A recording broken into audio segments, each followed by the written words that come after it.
Introduce yourself real quick. My name is Alessandro Doshy. I'm 17 years old. I'm from Ocherius.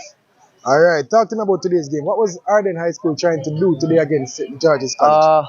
To be honest, before the game, the coach told us just keep a man tight, keep tight, press them, make sure once they make a mistake, we gotta be on them, counter attacks, and playing out to the back. It's basically what the coach said. Taking a 7-1 beating today. How hard is it? How hard is this one, and how will you recover from a loss like this?